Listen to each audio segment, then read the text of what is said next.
it's time for Measure Twice. Hello, welcome to Measure Twice. I'm Rob Perugini, along with Joel Graber from Graber Customer Modeling and Chris Kramer from C. Kramer Interiors. This is the show that helps you envision your home's potential. You're listening to us on Michiana's News Talk 95.3 MNC, and we're brought to you in part by Leatherman Supply. Everything windows, doors, cabinets, and countertops, with the showroom now open in Granger, right next to C. Kramer Interiors. And Hoosier Hardwood Floors, Michiana's trusted and valued experts on hardwood floors. You can visit them at HoosierHardwoodFloors.com. And we have Jesse Reedsucker here from Bright Star Real Estate Services, special guest today. Thank you. Happy to be here. Thanks for being here. So I hear you're here to sell some timeshare. So oceanfront property in Arizona. He went right into it too. He was like, all right, that's fine. We'll just run with it. Let's do it. I got what I have in my pocket. I'll say you that too. No, it's really interesting because we are real estate adjacent. We always talk about, we're kind of like, we help, this show helps real estate, right, Joel? Like when you remodel, that's a real estate decision. Yeah. Among other decisions. Yeah. Right. And when, Chris, you're involved in a home, that's a real estate decision too, because it's real estate that you're working with. Right. And people don't want to over-improve. Yeah, 100%. That's one thing we run into a lot is these guys get involved and they potentially, these guys specifically. Wow. No, it's something that we definitely look at from those lenses is the potential of overbuilding your home for the neighborhood or even your home for the location or what have you. But that's what keeps it fun and interesting. And that is a wild concept too, because that you can do that. You can make it so that you're the only house on the block. Right? I mean, yeah, you don't necessarily want to be the top of the curve. Right. Bringing everybody else up. And we're super unique. I mean, people do very unique features and they don't think about the resellability of it, right? Let me tell you, I'm from New Jersey. I just came back from there, and I'm not kidding. I saw a house that had a wrought iron gate, which is fine, and then the giant lions out front. Like giant lions. Cement, concrete lions. Yes. Yeah. Like, and then when you look in, and then there's like fountains along the driveway. Oh, very cool. I mean, it was cool, but it's like there's one family that's interested in that, and they're in the house. Yeah. I hope. Yeah, exactly. And it's sometimes my job to find that second family. All right. Or the real estate professional that they would hire or what have you. But yeah, definitely. To find that the next thing and to see through it. But we have so many things we could probably spend a week. Yeah, definitely. But starting with, I mean, that's a good place to start when you're looking at a home is out. What did you say that out overbuilding? What was the term? Just overbuild for the neighborhood. Yeah. Mm-hmm. Because that puts you in a certain way, right? Correct. I mean, nobody wants to lose money on a transaction. That's one thing you look at. We meet many, many people, and they have their predetermined number in mind, right? And it should be worth this because we spent this. And unfortunately, that's not always the case. But and I know Joel, and they run into that all the time with wish lists and punch lists of different things that people get into. So definitely an interesting concept. You don't look at it through those lenses all the time. But if you're looking at staying in a home for years, at that point, you spend what you want to spend to live how you want to live. And let the kind of the dust settle when you sell it, and you take the hit if there's a hit, or take the the inflation hopefully helps you out there with your property values. So because you don't want to look at the house you're going to live in like you're going to flip it. Exactly. That's no way to live. That, right, Chris? You don't want to design. Yeah, a lot of the things that we hear clients say is, "I'm doing it for me." Correct. Because I want it for me, and I'm going to be here for a while. Right, and that's the most comfortable way to be. Flipping houses is a whole other industry. It's a whole different animal. It's not the same. You're all about margins. You're all about cutting costs. You're all about, making it look as good as possible for as little as possible. And quality comes into play a lot. With those at all? Unfortunately, I mean, yeah, the industry's there. I started out flipping early on in my career, and I mean, it just kind of goes with the nature of the industry, right? Looking for opportunities and that kind of thing. But yeah, the flipper mindset, you'll see so many different styles and quality of, people just watch a TV show and they want to flip a house. it's great. Everybody deserves the opportunity, right? But I mean, you definitely see different qualities. And people are not dumb to that fact, too. From a buyer's perspective, they can see through if the floor is uneven or they don't line up and things that Joel cringes when he walks into and he sees some of these things. Part of him hurts. He feels pain. Yeah, That's what he actually, Physical pain, right? yeah. Sometimes those things wake me up at night, right? Somebody somewhere just did that. He's like Obi-Wan Kenobi. Of, So remodeling. that's the joy of it. You know, we see many, many different things and we get to see different design concepts and appreciate different things of architectural and that kind of thing. So, yeah, real estate's a fun industry. It's just a matter of, it's definitely a moving industry in more ways than one. It's always fluid and there's always different things that pop up. And So with the overbuild, I want to make it, kind of clear though, you're structurally, right, Joel, there's no real such thing as overbuilding. Like when you're Not doing in my world. right? That's not You could like definitely underbuild a structure. exactly. I've seen very that. true. We just wanted to be clear that overbuilding is we're talking about like, maybe Finishes or Correct. even square footage at times. Mm-hmm. right. Can get it's not trouble. You're not in trouble because it's a good space probably. Exactly. But Yeah, it's- enjoy it. I mean, you build it for you. But yeah, Right. like you said, overbuild. I mean, there's no such thing. Really, I mean, we see different things. We see concrete homes in the 1,200 square foot range with concrete floors in a 2-story building and that kind of thing, which is, and quote, overbuilding from a structural standpoint, unnecessary per code. But that's what somebody wanted to do, and, Right. and they're enjoying it because of that. So. We're talking with Jesse Reedsucker from Bright Star Real Estate Services. We didn't even talk about you. You've been in the business a little while, right? Like, Yeah, I'm going on roughly 15 years. I've started out pretty early on, like I said, in a part-time capacity and actually in the construction trade as well. So I started out hanging vinyl siding early on and concrete foundations, and then into a more of a manufacturing role in the wood truss for the rafter components, and then led into full-time real estate about 5-6 years ago. So. and you've seen the market. Well, you started in the market when it was normal. I started buying, initially in 08, 09, in the kind of the quote worst of times, right? And that kind of led into that early experience of the flipping and kind of got me passionate about the industry. So that was fun to see through those lenses.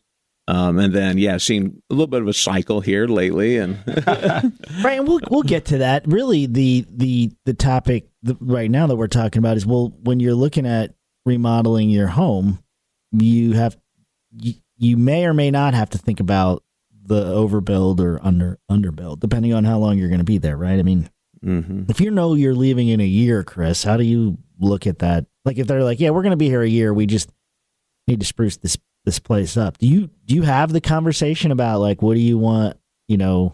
Where do we stop? I would say that we would probably indicate that, hey, maybe you don't want to go this direction. You might want to go this direction because you're never going to get it back out Right. if you spend X dollars.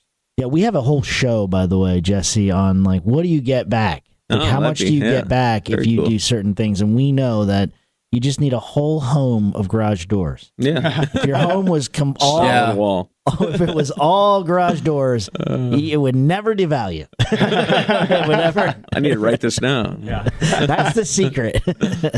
Or what is it? Brick facing Stone. stone. Stone That's what is it it? is. Okay. But everything else, you don't get dollar for dollar back anyway. And so you actually raise that flag sometimes when you might see something like, okay, but you probably, Chris, don't jump into somebody else might not like that realm. No. Yeah, like that probably doesn't come up because no. that will be too cloudy if somebody's trying to think of for something else, for somebody else. Well, so the question I have is, are those things that you address with people too? Like, do they bring you in early enough? Like, hey, we want to sell in a year. What should we do Yeah, or not? You do that? Do you like say, okay, well, this is a little extreme or Yeah, something? we get those phone calls all the time, and I mean, people like to do their homework, and it's good to get in early. So it's always harder to try to recoup money spent, right? So the idea, it's always great to come in early, and I would recommend people do that. Call their local professional or whoever that might be to get an opinion if they have a mindset of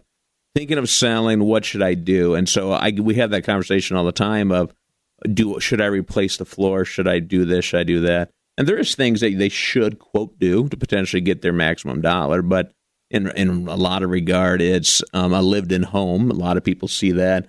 And before you do a lot of custom, changes to your home prior to selling, we recommend, a fresh coat of paint or something. But at the end of the day, a new homeowner generally likes to customize their home when they move in, right? They usually they like to have that 2-week window to maybe put some new flooring, new paint, Right. that kind of thing. So When we come back in the next segment, we'll finish that topic, but we'll talk about where is the market in your opinion. This is Measure Twice.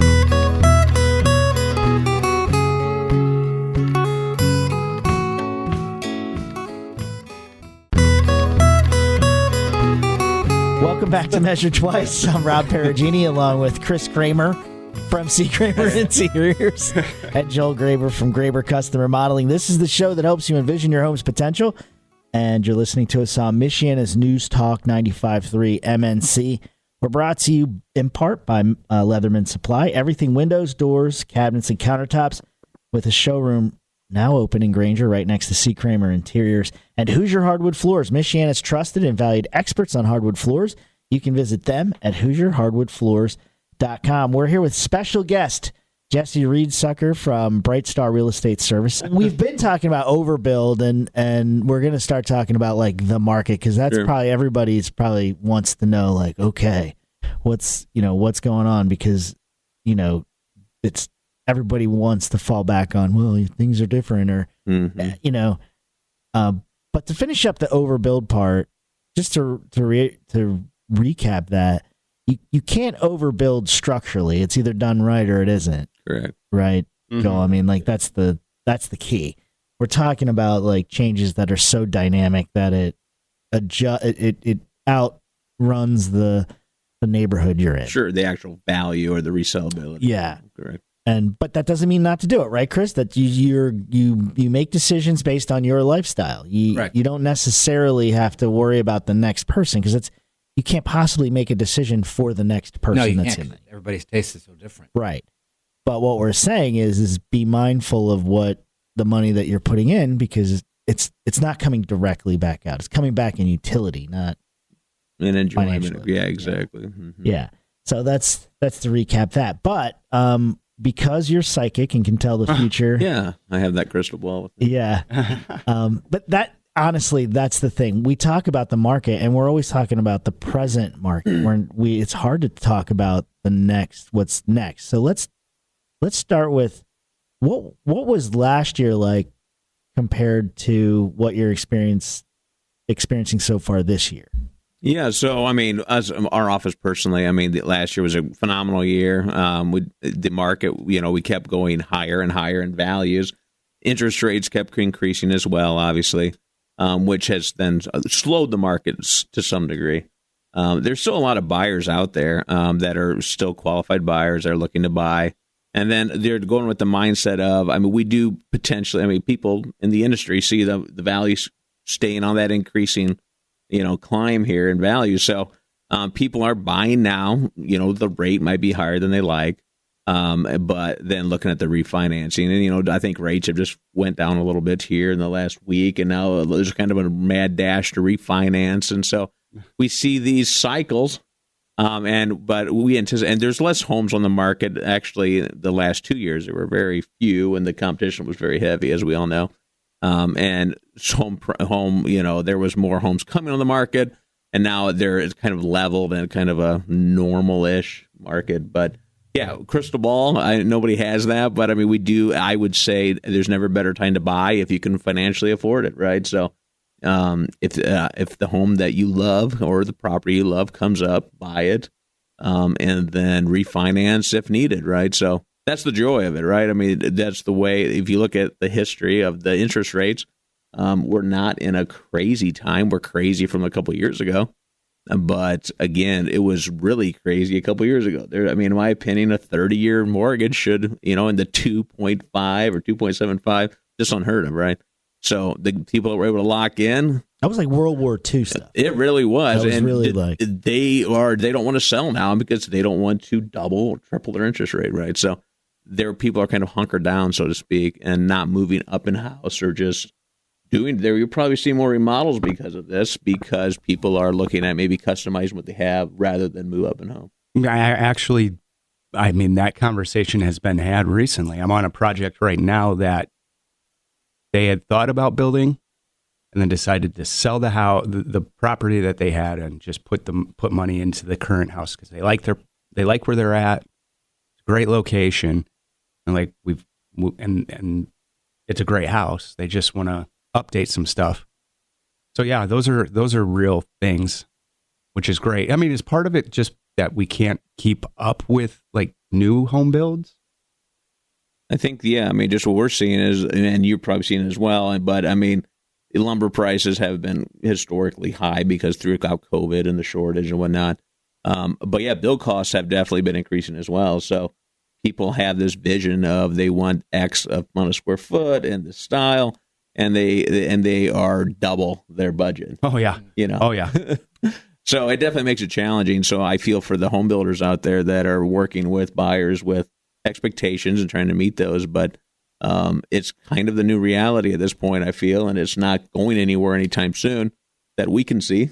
So people are adapting, and like I said, well-qualified buyers, well-qualified individuals are still building. It's just kind of slowing down the more entry-level type of builds that we've seen. But well, if you're used to listening to us and hearing three certain voices, the voice you just heard is Jesse Riedsucker from Bright Star Real Estate Services. He's kind enough to spend time with us today. We're enjoying it. Thank you so much for being in here. Happy to be here. We're talking right now about where the market is and what's going on, and the fact of the matter is that through COVID, no industry.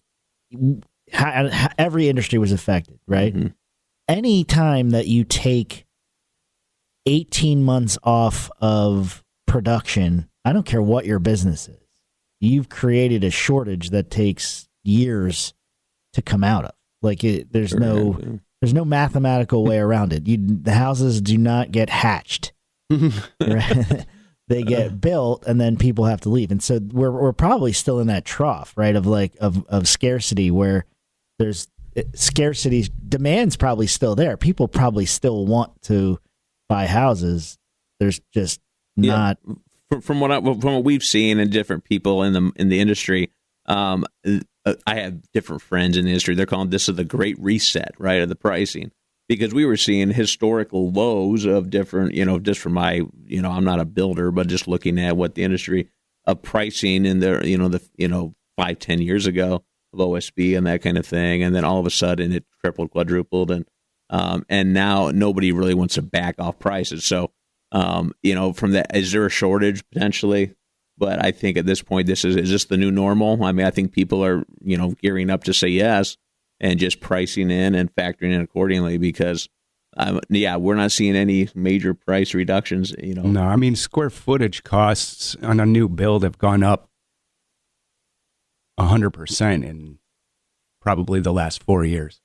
Yeah, I mean, I would just say the same. And we've seen, with real estate values, people have gained instant equity, and because of the cost of new builds compared to what they built 4 years ago, so they're getting double the house for what their friend wants to build, a similar style home. And so definitely, it's just a matter of it.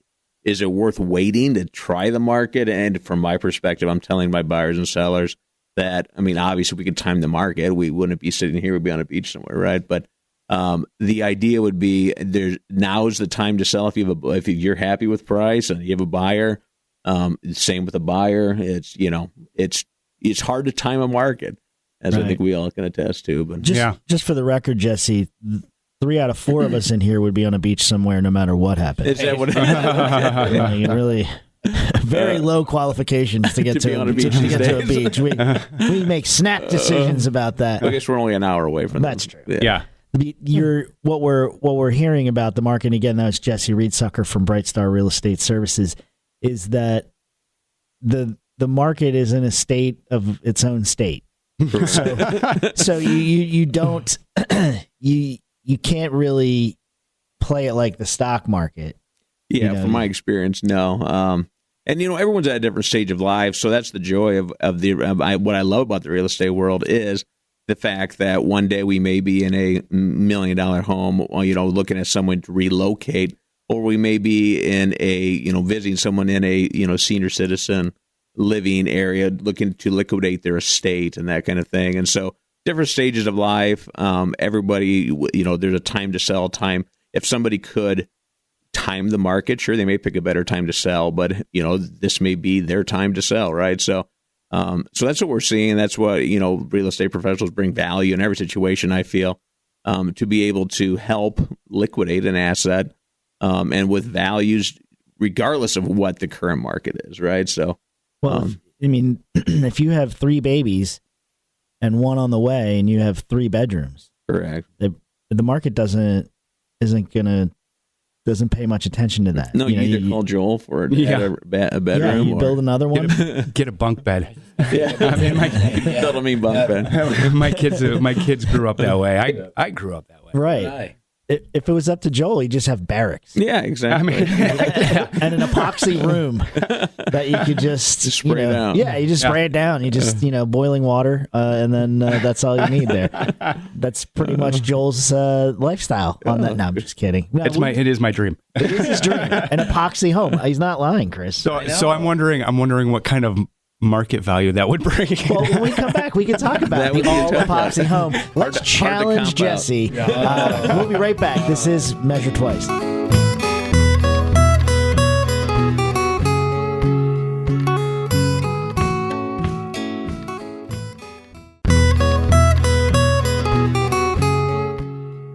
Welcome back to Measure Twice. I'm Rob Perugini, along with Joel Graber from Graber Customer Modeling and Chris Kramer from C. Kramer Interiors. This is the show that helps you envision your home's potential, and you're listening to us on Michiana's News Channel 95.3 MNC. We are brought to you in part by Leatherman Supply, everything windows, doors, cabinets, and countertops, with the showroom now open in Granger, right next to C. Kramer Interiors, and Hoosier Hardwood Floors. They are Michiana's trusted and valued experts on hardwood floors. You can visit them at HoosierHardwoodFloors.com. We have special guest with us today, Jesse Riedsucker from Bright Star Real Estate Services. So do they prepare you for what you're going to get when you get into the business? Like you're going to drive out a country road to meet somebody you've never met before? No, that all comes on each individual's learning capabilities, right? So, the thing is what they do is a 90-hour, I believe. Some of these numbers, I'm duly licensed in Michigan and Indiana. So, but yeah, Indiana, you go through a 90-hour course, take a test, get your license. You have to be hired by a managing broker, and ideally that broker then would have some kind of training in place. But yeah, it's a lot of relationships. You could probably throw a dart and hit a couple, realtors or brokers in your friend circle, right? And then it's about relationships and salesmanship in a lot of regard. Right. Because people, we love our customers in here. That's the thing. You got to have that relationship with customers. But sometimes the professionalism from your side means helping them make the decision. Correct. And there's a difference between being pushy and helping somebody make a decision. That's what I think real estate brokers are. That we're problem solvers, ideally, right? And so I tell my brokers in my office all the time, if we're not adding value to a situation, we don't want to be in it. Because in reality, we are hired by an individual, which is normally the seller or the buyer, and to do a task, right? And what is that? It's spelled out in our agreement, the listing agreement, or what have you. But it's our goal always to meet or exceed their expectation. But the initial meeting, we may not say what they want to hear, right? And unfortunately, if we don't feel we can do what their expectations are, it might not be a good fit, right? So it does make it tough because there is instances where people overcommit to get something, you get a listing or what have you, and unfortunately are not able to meet their expectation, and they, bad relationship or deal falls apart or that kind of thing. But right. So you want to be really transparent going into something because this is a commitment normally of months, a relationship between an agent and a seller or buyer. But right. And I think we all hear the stories of like when you go to a house you don't have experience with, like you're showing a house and you're like, I saw this listing. Yeah. You had any like really interesting? Like I walked in and there was a zoo in there or something like, like Yeah, I mean, I've solved the crime when I opened the door. No, you see a big blood pattern or something. yeah. No, I mean, yeah, it's you walk out, you may be itching, maybe some fleas biting your ankles, or a lot of just random animals.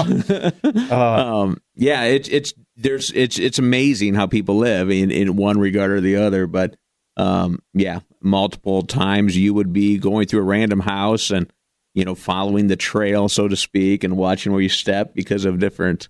And that's a house for sale. For sale, and they're looking to get, quote, top dollar, right? I mean, and it's nothing wrong with it, just needs a cleaning, quotes, and you go onto a dark basement and you see 3 dogs that you didn't know were in the home, and you feel bad for the animals that are trapped in these situations, or... Then you got to, Yeah, you see a random garbage bag or plastic that is unfortunately the restroom for the pet on the floor. So this is...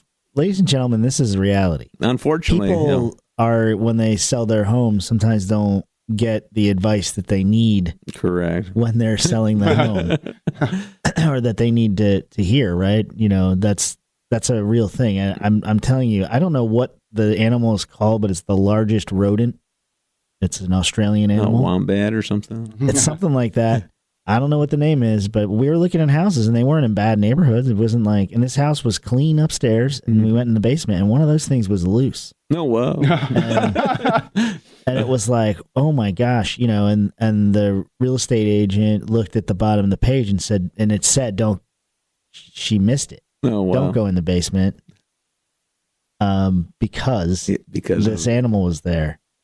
And it kind of turned us off for the house. And it was not a dirty animal. Sure. It just looks like a giant big rodent. Exactly. But these are things that if you're selling your house, you probably should just notice. Correct. Right? Yeah, and that's where, again, I mean, depending on who you hire to work for you, which would be your agent, there should be, strong recommendations to do things. And so we've already paid out of pocket to help, to help stage a home or to do cleaning or recommendations on, let's do this prior to going live, because first impressions are hugely important. And it's tough to get that buyer there. But once you get them there, ideally they fall in love and we move forward, on some kind of a deal. So right. And we're talking with Jesse Riedsucker from Bright Star Real Estate Services. So is it true that you should bake oatmeal cookies before? That doesn't hurt. The agent likes to eat as well. I see what he did there. It has nothing to do with selling the house. It's all about everything to do with keeping energy up. No, so yeah, fresh smells are always a great thing. Febreze works wonders for a lot of people. Really? Fresh apple pie, the sanitizer. Are you being serious though? Like, no, I mean it does. There's stats that would prove that a fresh smell helps sell a home, and you can probably attest to that, Chris. But we've never asked Chris We've never asked Chris if he's designed around scent before. Nope. It's never not happened. Nope. It's going to happen now. Yes, it will. Don't you think? He'll notice it now.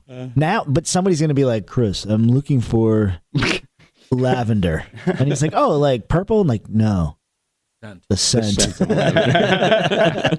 Come into my basement. Hello.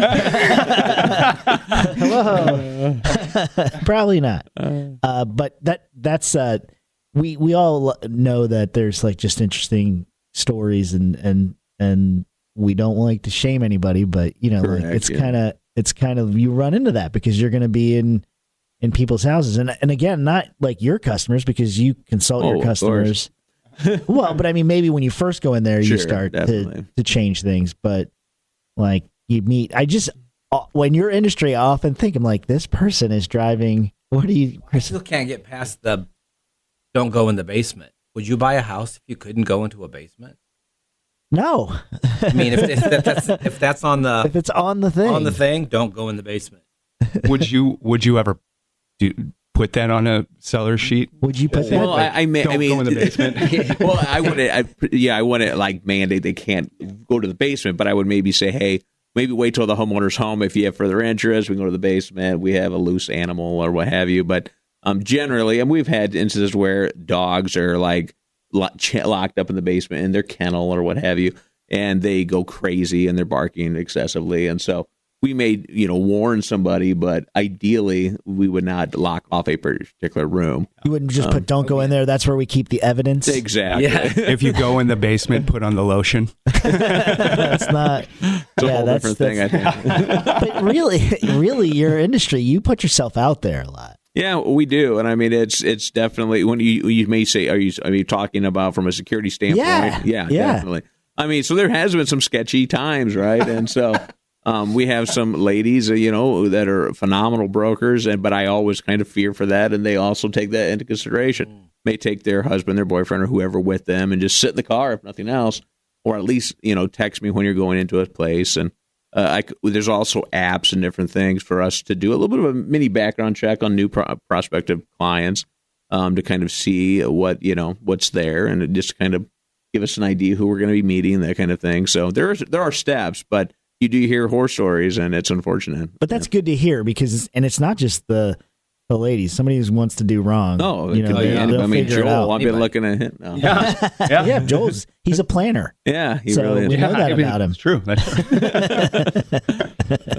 But that's what you face on a day-to-day basis is that's part of it. And then when you mention the dogs barking in the basement, again, we're talking with Jesse Reedsucker from Bright Star Real Estate Services. When you like dogs in the basement, parakeets chirping, that's noise. Yeah. And the noise can get in the way of selling your house. Oh, 100%. And it sets the tone, right? So from a buyer showing up and they're trying to do a overview of a furnace. In this case, it was a large German Shepherd ripping at his cage, and I was hoping the cage held together because if that dog got out, we'd all be running for the stairs. So it sets the tone for the home, right? And so going back to your smells, setting, good light in a home, good, just the whole ambiance, obviously. Let them envision themselves here without, a dog ripping their ankle off or what have you. I took mine. When I listed my house, I took them. When I knew there was a showing, I took the dogs. Yeah, we 100% recommend that. People say, should I declutter it? Should I do this? And there's times, we would recommend that, right? But I mean, at the end of the day, we want to show a home that's capable of, appealing to their family or whatnot. So when we come back, we'll wrap it up with exactly how you can sell your home and tell us a little bit about yourself, Jesse. This is Measure Twice.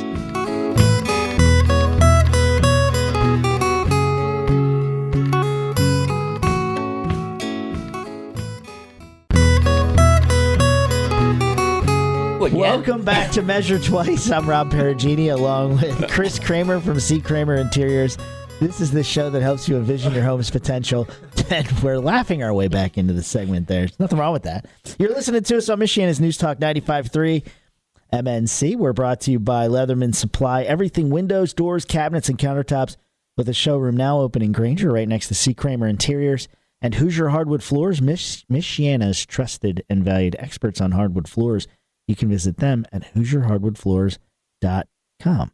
We're here with Jesse Reedsucker from Bright Star Real Estate Services. We've been talking about real estate, and off air we were talking about Chris's hobby of going on to realtor.com. Realtor.com. And then what do? You peruse the pictures. It's like stalking real estate. I like to check out the market. So I go on realtor.com and see what's up. New, what's sold, how quickly it's sold, what the interiors look like, and it's always interesting. Like the sunken bathtub. Bathtub in the floor. It's not a sunken one, it's in the floor. It's in the floor. Oh, yo. So you just walk into it. I just fall into it, I think. Yeah, you could. It's a fall-in tub. Fall-in tub. Don't drink too much, but all I could think of is that code. I mean, maybe in 1980. And then, we were talking as well, carpet. Carpet should never be in a bathroom. I think we can all attest to that. No. It does soak up water and other things very well, I'm sure. But. Yeah, and it keeps it. It doesn't let it go. It holds on to it. That's when you call Joel and install some nice tile. Yeah. It's amazing how many bathrooms have carpet, though. Oh, it's crazy. It definitely was more popular years ago. But we still see that. I mean, we don't see it very common anymore in new builds, but yeah, it's definitely still there. So that's going to be a good update for someone looking to do if they're looking at selling their home. would be to update their bathroom, and kitchens. Obviously, I think we all know that. That's what Right. quote sells the home, right? So, and that's somewhat economical, just changing your floor in a bathroom. So, Yeah. And just the whole carpet thing, just to reiterate that we that's our mantra here. Yeah. It's like one of the 7 things God hates. I'm pretty sure that was in the It was list. in there. Carpet in the It bathroom. was on Moses' third tablet. Was it that never got published, right? It was yeah, it's You just can find that in the Apocrypha, right? yeah, there's really, what's odd to us, right? Like, imagine you live in a house though for 20 years, you wouldn't, or 25, or you tend to stop noticing stuff, and that, like carpet in the bathroom. It's just been in there. And it's not as quite as disturbing if it was your 20 years of water runoff that was soaked into the tub. I mean, into the floor, right? So, I mean, it's not as disturbing for that individual, I guess. Gross. Yeah. Just the So- thought of it. He's probably seen it all. Yeah. Like, Yeah, Oh, it's sure. definitely an interesting world. And like we said, people live. There's many different lifestyles, and somewhat Joel was talking about off air. We run into some of that on occasion, and but it's definitely that's what keeps life interesting. Every day's a new day, right? And the phone rings, and it could be something you've never seen before, right? so you guys were talking a little bit about a law, like the kind of the rules of real estate, not the rules, but the relationship between buyer and seller, real estate agent and buyer yes. are adjusting July 1st. Yeah, so I mean, it's national headlines. NAR, which is the National Association of Realtors, has been in a lawsuit, and this is such a fluid thing that it's hard to really pinpoint what's actually going to be happening here. But there's going to be more. It's all about transparency, and that's what this industry should have more of. This is what's being brought to light. So, as a seller, as a buyer, you always have had a choice to hire an agent. Compensation's a big thing, right? So being transparent with who's paying who and how who's getting paid and that kind of thing, and what rates are, right? So, whether someone's going to try to get a 5%, 6%, 10% commission, whatever the number is, has always been negotiable between buyer and agent, or seller and agent in this case. So, just more transparency. There's going to be a buyer agency agreement. So where if you're a buyer, you're now going to, quote, hire a agent to represent you and you alone, right? So just more transparency coming to the market. And we're not sure quite what that looks like. We have an idea how our office is going to be handling things, and other offices I've been discussing things with. But as a whole, there's going to be there's definitely changes coming to the broker real estate world. And we're going to adapt and hopefully improve. And at the end of the day, add more value to our clients, right? So a lot of great brokers out there, a lot of good people. And, I can attest to this, that the vast majority always has their clients' best interests at heart, right? But there's always a few that, unfortunately, a misrepresentation, maybe intentional or unintentional. But just transparency, I think, is what this new law is going to be mandating. And there's some other changes, and, a lot of it goes around the compensation side of things. But it should not affect buyers and sellers. It should help in a lot of regard. But again, it's just a matter of navigating through these, quote, uncharted waters, because it really is. I mean, this is something that's been it's changing from 50 plus years of industry standard, right? So what would you recommend somebody, and we're talking with Jesse Reedsucker from Bright Star Real Estate Services, how would you recommend somebody approach their real estate professional? Like what are some questions you would have them ask to know? No, I mean, that's a great question. I mean, I think buyers and sellers have to remember they are hiring someone to work for them. And it's a regular contract, right? When you hire a real estate professional, you're signing a contract with them that has all the things that a contract has, right? A time limit, a term, consideration, all of those things. Definitely. So, I mean, it's a legally binding contract, so don't take that lightly. Read through it and make sure you're comfortable with that. And because at the end of the day, like I said, we're here to add value. And if we're not adding value, then because this is one of the largest potentially sales of transaction financially on a person's life, right? So it's a big deal, and we never want to take that lightly. So ask questions and don't be afraid to shop around and get multiple opinions, because values potentially fluctuate, depending on the individual that's giving their opinion of value and also the level of service. So ask questions. I can't say that enough. Ask what makes them different from XYZ down the street, right? So you tell me if you can answer this question in a short way. I don't know if you can. I do get a little long-winded, maybe. No, I didn't mean that. I meant because of the question. And this is, everybody gets their tax bill and they see what their house is worth on their tax bill. Sure. What does that mean to the market? A lot of cases, very little. We are actually in the auction industry as well, so that's kind of how we got our start in the real estate world. So we do a lot of auctions, and the auctions have historically exceeded a lot of sellers' expectations. With whether it be farmland, whether it be investment properties, that kind of thing.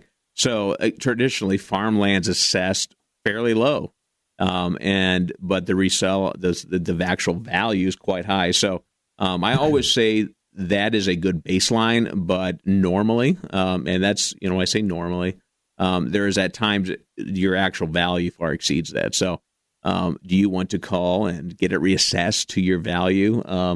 Not ideally. I mean, it saves you a few bucks on taxes, and so there was people that, if I can sell for this, I will sell. Then maybe you want to dispute it, right? Or at least look into seeing if you can save a few dollars on your taxes. But generally, those numbers are not very close, but they are. It's a good baseline. There is, depending on your market, one might be hotter than another. Right. So it's, short answer. Generally, they're close, but we see them sometimes far exceed each other. So the tax assessor is not a real estate professional. They have a formula they follow. Yeah, right. And again, I always say, and we use this a lot in our auction world, right? Buyers will dictate what the value is. So if you truly want to see what the market is, we always say take it to auction, right? Because let competition, dictate what values are. So, but yeah, the assessor has a formula they follow, and like it or hate it, it is what it is. But yeah, so two different worlds, but they're similar in a lot of ways. Well, thanks for spending time with us today, Jesse. I appreciate it. How would somebody get a hold of you? Well, you can see us online at brightstarres.com. We have a good Facebook presence as well. We're located in Middlebury. Feel free to stop by the office anytime. But definitely, we would love to. We definitely appreciate the opportunity to be here today, and have to tune in and follow you guys more. For sure. And thanks for listening. Thank you, Jesse. This has been Measure Twice.